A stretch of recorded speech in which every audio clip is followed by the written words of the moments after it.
Bienvenidas y bienvenidos a Mundo Conurbano. ¿Cómo estás, Nati? Hola María, bien. ¿Cómo están?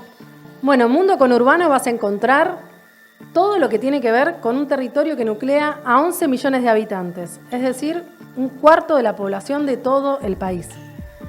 El conurbano concentra muchos de los principales centros de distribución, de logística, de transporte y a grandes industrias. A su vez, gran parte de los trabajadores, varios de los cuales son los llamados esenciales, trabajan y viven en el conurbano. Ellos son los que llenan los bolsillos de un pequeño puñado de empresarios que se la llevan en pala. Acá en este programa no vamos a naturalizar ni la miseria, ni la pobreza, ni la postal de precariedad que nos quieren vender, que es el conurbano. Acá vas a encontrar la voz de los y las esenciales, de las mujeres, de la juventud. También vamos a tener a personalidades de la cultura, intelectuales. Y vamos a proponernos aportar desde la izquierda una perspectiva anticapitalista y socialista para que esta vez la crisis no la paguen los trabajadores y el pueblo. En nuestro primer programa vamos a empezar con una entrevista a Pablo Minini, que es psicólogo profesional de la salud. Él nos va a contar cuál es la situación del coronavirus en el conurbano hoy. Después vamos a seguir con un informe central que te pedimos que no te lo pierdas, sobre pobreza y desocupación en el conurbano durante todas las últimas décadas. Vamos ahora con Pablo, quédate ahí. Los últimos días lo que vimos es que finalmente en el conurbano estallaron los casos por coronavirus, precisamente en el barrio Villa Azul, que queda en el límite entre Avellaneda y Quilmes. Se repite la misma situación que en la ciudad de Buenos Aires. Barrios carenciados, barrios que no tienen agua corriente, barrios que tienen problemas de hacinamiento, con problemas ambientales. Entonces, era esperable que ahí surgiera la mayor cantidad de los contagios. Ahora, ¿cuál es el problema? El problema no es solamente eso, sino la pauperización de la vida cotidiana y cómo se ve afectada la economía cotidiana de los habitantes del barrio, sino que el problema es la respuesta que da el gobierno. La respuesta es la militarización. Cuando Kicillof el sábado dijo en la conferencia de prensa que se habían hecho lo que no se había hecho en 200 años, bueno, es mentira, porque la salud está completamente pauperizada, el sistema de salud provincial y nacional público está completamente vaciado. Dijo Kicillof que se habían contratado la cantidad de trabajadores necesarios. Bueno, esos trabajadores no están, el sistema se está sosteniendo por trabajo precario, por el trabajo de los residentes.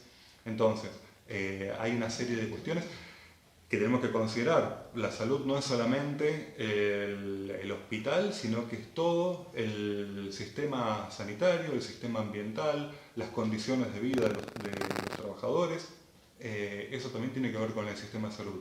Entonces, claramente no se ha revertido la situación de los últimos años, de las cuales el peronismo es bastante responsable, tenemos que decirle a Kicillof.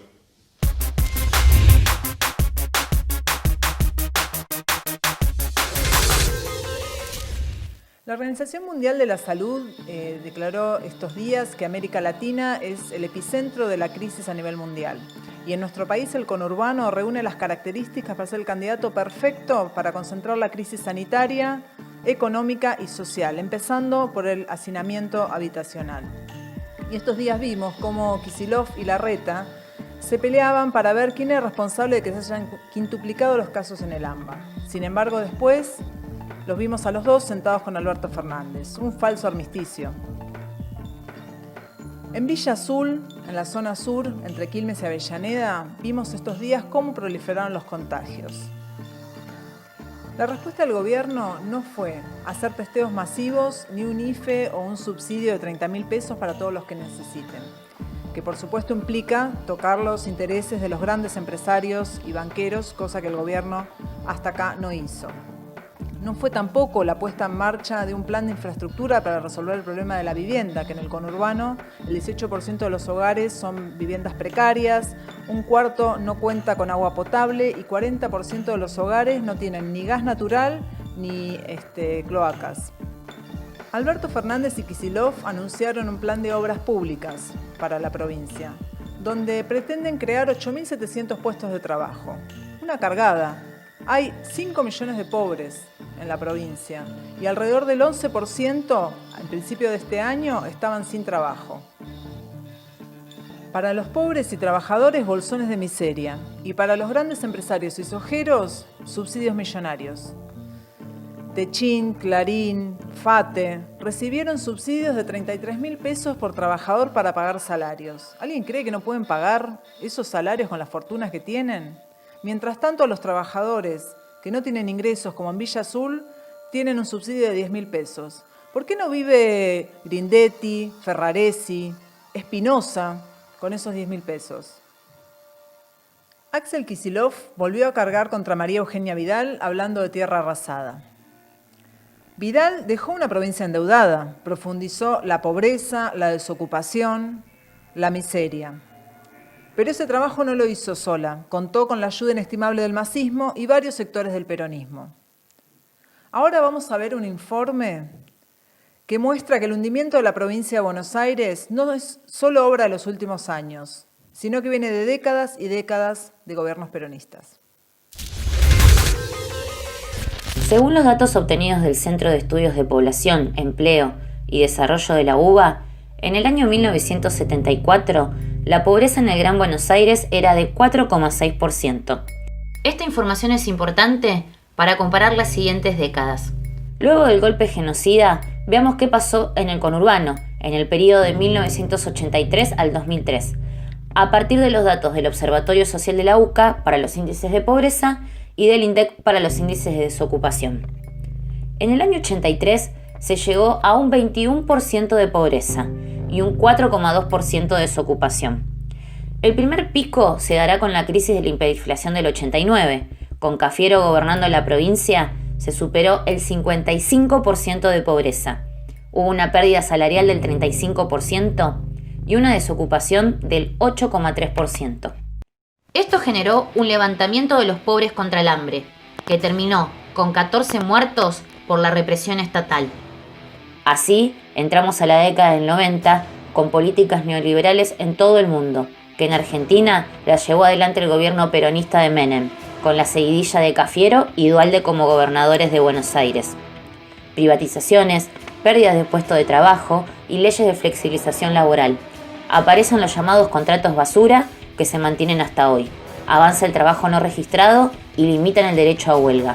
Como podemos observar, esto deja un índice muy alto de desocupación, que llegó a un 22,6% en el año 95 y casi un 35% de pobreza en el año 96. Sin embargo, el hambre no pasó sin resistencia. Trabajadores y sectores populares impulsaron movilizaciones y paros.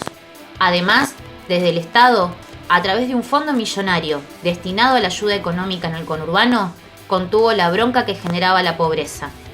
Los sindicatos llevaron la lucha contra Menem a las urnas, a favor de la alianza. El nuevo salto brutal se dará con la crisis del 2001, donde aumentó un 64% la pobreza y la desocupación trepó a un alarmante 21% a principios del 2002. Y con un presidente que se fue en helicóptero producto de la rebelión popular y 39 muertos por represión en las jornadas del 19 y 20 de diciembre.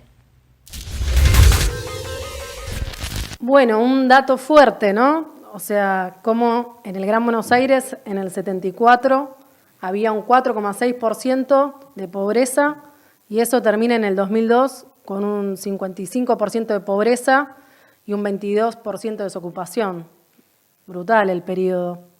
Sí, se impuso el modelo neoliberal, tanto en gobiernos radicales como peronistas, como vimos, defendiendo los intereses de los grandes acreedores, de la banca internacional, del FMI, el Banco Mundial, lejos de ese salariazo y revolución productiva, ¿no? Se atacaron las condiciones de vida de la clase trabajadora y de sectores populares. Vamos a ver ahora qué es lo que pasó con el kirchnerismo. En este periodo de tiempo, durante el 2011, la pobreza llegó a bajar un 29%, lo mejor que pudo dar el peronismo en décadas. O sea, más de un cuarto de la población del conurbano seguía siendo pobre. La desocupación llegó al 8,3%, pero a costa de generar millones de nuevos trabajos precarios, sobre todo para la juventud. ¿En qué contexto económico se dio esto? Con crecimiento internacional de la economía, Argentina llegó a un 9% de crecimiento, y con el favor de la mega devaluación de Duhalde en el 2002, que fue un ataque al salario, donde los trabajadores pasaron a poder comprar un 30% menos, lo cual permitió mayores ganancias empresariales. Millones de personas siguieron viviendo en condiciones de pobreza e indigencia, que vinieron para quedarse. La participación de los trabajadores en la riqueza, creada en el 2011, rondaba el 40%, el mismo porcentaje que había entre el año 1997 y el 2001, muy lejos del 50% del año 74, que jamás se recuperó, dictadura mediante y las falsas promesas del kirchnerismo. Año 2014, con la devaluación de Kicillof, surge la resistencia contra los despidos en LEAR y la lucha docente exigiendo presupuesto educativo. Al año 2015, al terminar el gobierno, se llega con un 35% de pobreza, un 8,8% de desocupación y un 7% de indigencia, donde 6 de cada 100 personas no tuvieron acceso a la alimentación básica, en un país productor de alimentos y una provincia que tiene las mejores tierras cultivables. La década ganada no fue para el pueblo trabajador. Bueno, con condiciones extraordinarias de crecimiento, el kirchnerismo en el año 2011 tenía un 25% de pobreza y un 8,3% de desocupación. Como muestra el informe, la experiencia kirchnerista en el conurbano con Daniel Scioli deja más de un 35% de pobreza y un 9% de desocupación. Son indicadores altísimos para un periodo que, como decía Natalia antes, tuvo una gran reactivación económica. No solo no se modificó la matriz estructural de pobreza y desocupación, sino que además en este periodo se profundiza la flexibilización laboral con un evidente empeoramiento de las condiciones de trabajo, a la vez que un gran sometimiento al capital financiero internacional, a los ojeros y a las grandes multinacionales que durante todo este periodo la levantan en pala, como decíamos anteriormente. Bueno, esto generó un gran descontento que habilitó que Macri y María Eugenia Vidal ganaran las elecciones en 2015 y prepararan un saqueo, como vamos a ver. Del 2015 al 2019, la desocupación pasó del 8,8% al 12%. Se disparó la pobreza del 35% a más del 45%. Y la indigencia llegó al 11,3% en el 2019. Hubo apertura económica, beneficios al sector financiero, rebajas de impuestos a quienes más tienen y nuevas privatizaciones. Un mensaje en las urnas para el kirchnerismo, porque Vidal ganó con el 39,42% de votos, basándose en la promesa de pobreza cero. Los capitalistas y sus representantes para llegar al gobierno hacen promesas que jamás cumplen. Esta avanzada sobre los trabajadores y sectores populares, que muchas veces implicó la represión a los que luchan, contó con la complicidad del peronismo, que votó todas las leyes de ajustes de Cambiemos, con Massa a la cabeza, un cogobierno que se dividió la legislatura bonaerense, con el quórum del kirchnerismo. El peronismo, político y sindical, le dio tregua para avanzar con sus planes, diciendo ¡ay 2019! En el año 2019, gana a nivel nacional y provincial nuevamente el peronismo, esta vez como Frente de Todos. Luego de permitir el desastre macrista, ahora el relato para justificar sus actuales políticas es que recibieron tierra arrasada. Este informe que vimos hoy da cuenta que en el conurbano las condiciones de pobreza, desocupación y la precarización no son obra de un periodo breve. Hablamos de décadas de saqueo y de miseria planificada. Hoy, ante la crisis que estamos atravesando, internacional y nacional, desatada con el COVID, son muchos los analistas que lo que están diciendo es que la pobreza en el conurbano puede llegar rápidamente a un 40 o 45%, algunos dicen hasta 50%. Es un montón, o sea, datos así nos remiten a a situaciones catastróficas como vivimos en la crisis de 2001. También creo que queda claro, no sé qué te parece, Nati, que de lo mismo de siempre no va a venir una salida que pueda resolver o dar una solución de fondo a los problemas de las grandes mayorías y la clase trabajadora. No sé qué te pareció. Sí, como vimos en el informe, siempre que hay crisis también hay resistencias. Hoy estamos viendo sectores de trabajadores que se plantan en sus lugares de trabajo contra los despidos, por condiciones de seguridad e higiene, ¿no es cierto?, de su salud. La juventud precarizada, que como la venimos reflejando acá en la izquierda a diario, se plantan trabajadores de las apps, de las comidas rápidas contra la precarización y pelean hoy por un IFE de 30.000 pesos, que es algo elemental, ¿no es cierto?, para no pasar hambre, como la prohibición de despidos, como las medidas sanitarias de testeo que venimos levantando y acompañando esas demandas del Frente de Izquierda, pero que también unir todas esas demandas con los vecinos que se organizan y fortalecer una perspectiva de izquierda creo que es la tarea del momento, es decir, una perspectiva que plantee el desconocimiento soberano de la deuda externa, para que esos recursos, digamos, puedan ser utilizados en función de las grandes mayorías. Otra medida elemental como es nacionalizar la banca y el comercio exterior, es decir, evitar que los poderosos de siempre, los ojeros, los empresarios del campo, los especuladores, los banqueros se lleven los recursos del país, sino que queden en función de destinarlos a las grandes mayorías y que de una vez por todas la crisis la paguen los capitalistas, que son quienes la generaron. Bueno, no te vayas, porque viene un plato fuerte, que es un exterior de nuestra cronista y periodista Catalina Pupo, que va a entrevistar a Claudio Le Carbonara y a Nicolás del Caño, ambos diputados del Frente de Izquierda. Desde el Mundo Conurbano vinimos a Villa La Florida, a Quilmes, a la papelera Ansado, que cumplió 10 meses bajo gestión obrera. Hoy Nicolás del Caño y Claudio Le Carbonara, diputados por el PTS en el Frente de Izquierda de la provincia de Buenos Aires, se acercaron también a darles un aporte económico solidario a los trabajadores para que puedan reconvertir una parte de la planta para ponerlo a producir material sanitizante al servicio de la comunidad. Dialogamos con ellos también acerca de la situación política a nivel nacional y a nivel provincial y acerca de las propuestas de la izquierda. Mirá lo que nos decían. Nicolás, en el Congreso también denunciaste cómo el gobierno nacional beneficia a los empresarios mientras le niega la IFE a un montón de personas. ¿Por qué pensás que no se trata tampoco el impuesto a las grandes fortunas que ustedes presentaron desde el Frente de Izquierda Unidad? Bueno, mirá, nosotros creemos que es porque hasta ahora se ha mostrado un consenso de los partidos mayoritarios, tanto el oficialismo como de parte de Cambiemos, se han negado a discutir temas que son muy necesarios, con medidas urgentes para las grandes mayorías populares, entre ellas el tema del impuesto a las grandes fortunas, que el oficialismo amagó con un proyecto que ahora dicen que lo van a tratar, pero estamos ya hace 2 meses de aislamiento, donde hay millones que no tienen ningún ingreso. Algunos pudieron recibir el IFE de 10.000 pesos, que es realmente muy insuficiente, otros todavía no lo pudieron recibir y otros directamente le rechazaron la posibilidad porque dicen que es incompatible, por ejemplo, con algún otro beneficio. Recién me comentaba una compañera aquí de Ansado que el compañero tiene el seguro de desempleo que son 4.000 pesos. Entonces le negaron la IFE a sus 2 hijos y a ella porque su marido cobra 4.000 pesos.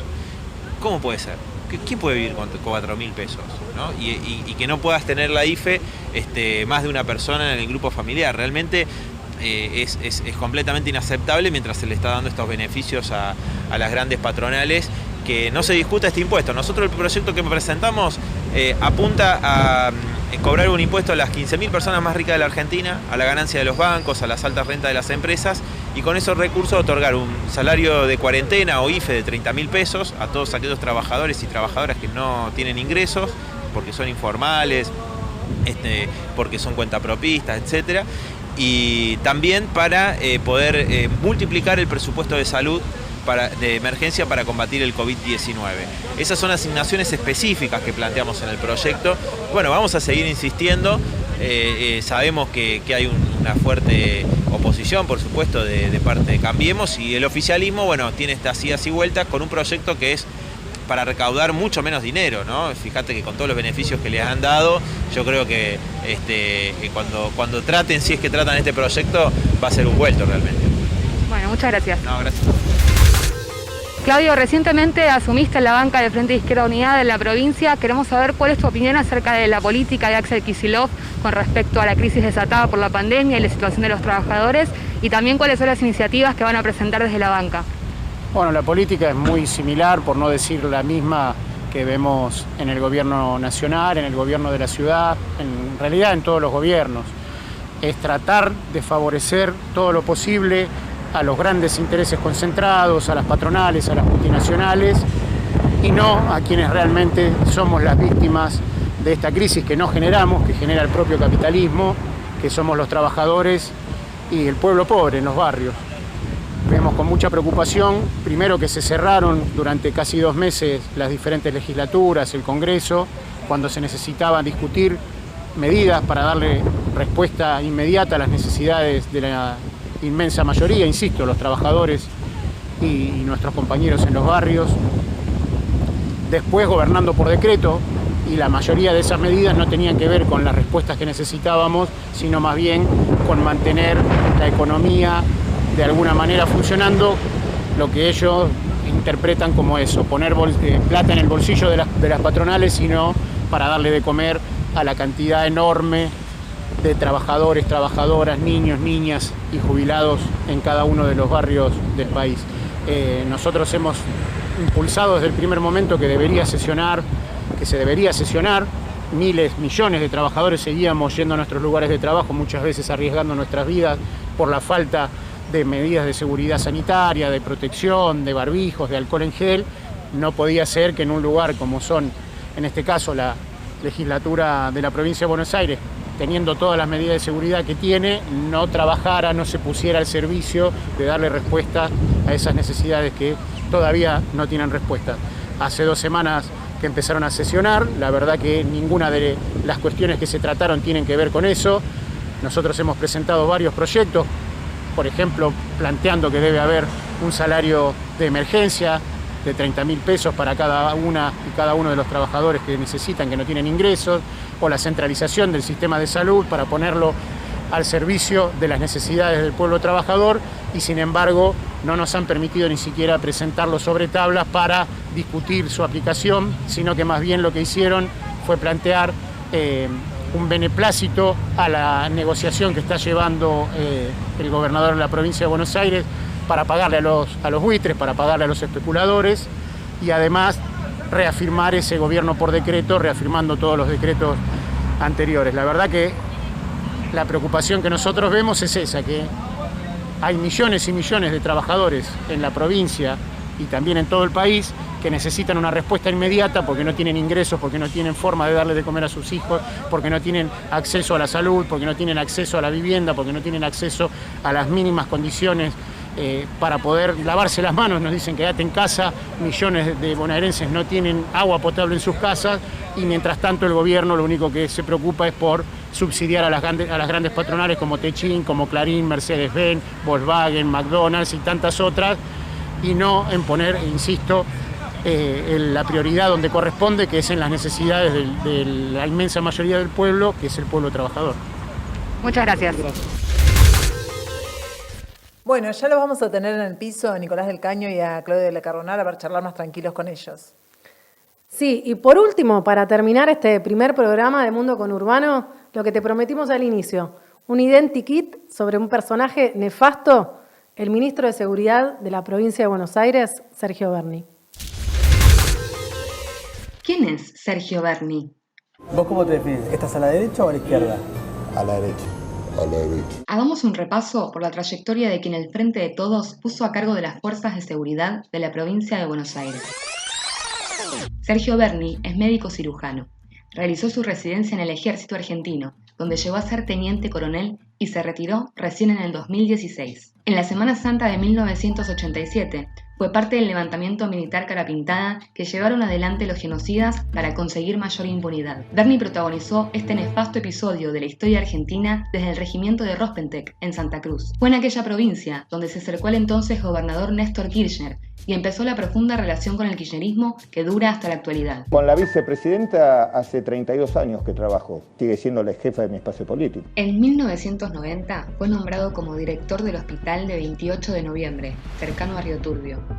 4 años más tarde, y utilizando su profesión de médico, se infiltró en la huelga de los mineros de esa localidad. Fue viceministro de Desarrollo Social bajo el mando de Alicia Kirchner. Desde allí, actuó como negociador durante la toma del Parque Indoamericano, cuando la Policía Federal, comandada por Aníbal Fernández, y la Metropolitana de Macri se unieron para reprimir a las familias que ocuparon el predio. Allí murieron 3 personas. Esa costumbre de reprimir la pobreza continuó y en 2014 le pasó las topadoras al barrio Papa Francisco desde su cargo de secretario en el Ministerio de Seguridad, creado por Cristina Fernández de Kirchner. Como relata Carla Lacorte, víctima de gatillo fácil y referente de la lucha por los derechos humanos, en su libro La disciplina de las balas. Las primeras medidas del flamante Ministerio de Seguridad fueron la militarización del Parque Indoamericano y el envío de gendarmería a las barriadas populares del Gran Buenos Aires. Desde ese cargo también reprimió trabajadores, a los petroleros de Las Heras y a todos los que nos solidarizamos con ellos, o a los trabajadores del autopartista Lear.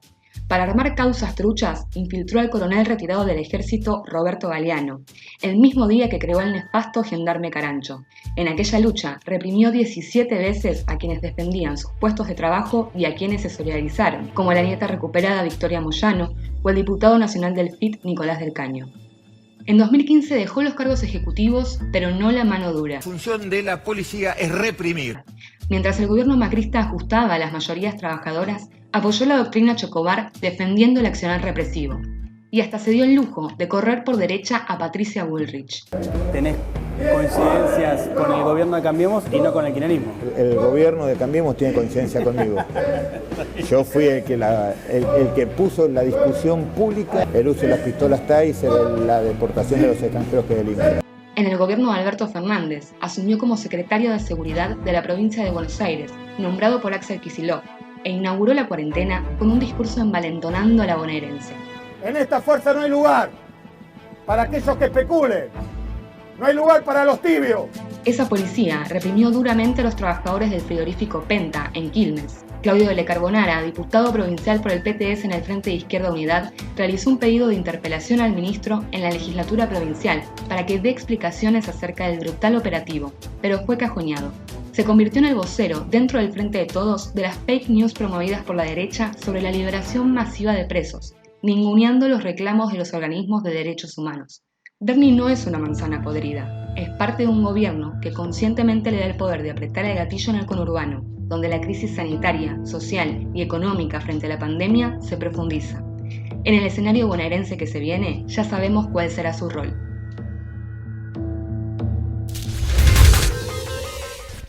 Bueno, repudiable este personaje, ¿no? Que además el gobierno de Kicillof le está dando un lugar central en esta crisis. Sí, la verdad que peligroso, ¿no? Porque muestra el video algo que sufrimos, incluso vos sufriste en carne propia, ¿no? Cuando reprimía a los trabajadores de Lear en la Panamericana y vos como referente del SUTEBA.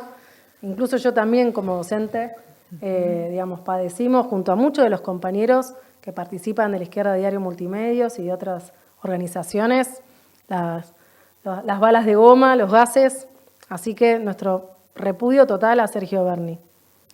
Bueno, estamos ahora sí llegando al final del programa. Nos pueden seguir en redes, en Instagram, en Facebook, en Twitter. Somos Mundo Conurbano.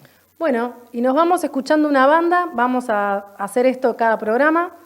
Esta banda se llama Los Trabajadores y nos trajeron un estreno, su canción Sudar, con imágenes recientemente filmadas en la fábrica recuperada Madigraf. Escúchala, no te la pierdas.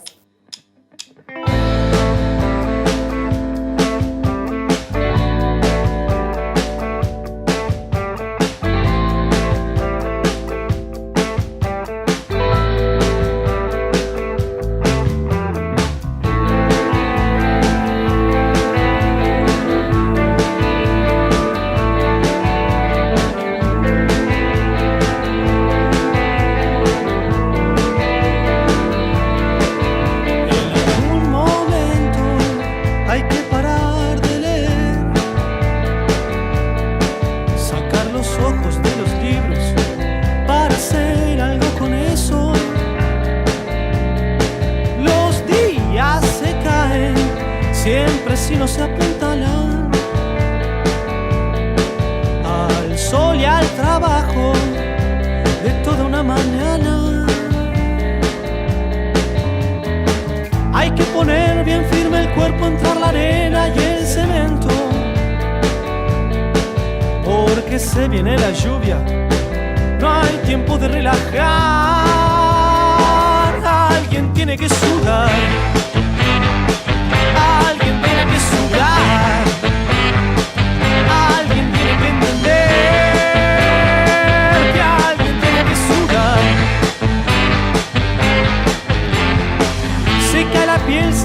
sueños nacen monstruos del silencio que devoran como lobos nuestra frágil voluntad. Todo proyecto se pierde en la demora, en la lágrima siniestra y el drama circular. Alguien tiene que sudar, alguien tiene que sudar, alguien tiene que entender que alguien tiene que sudar.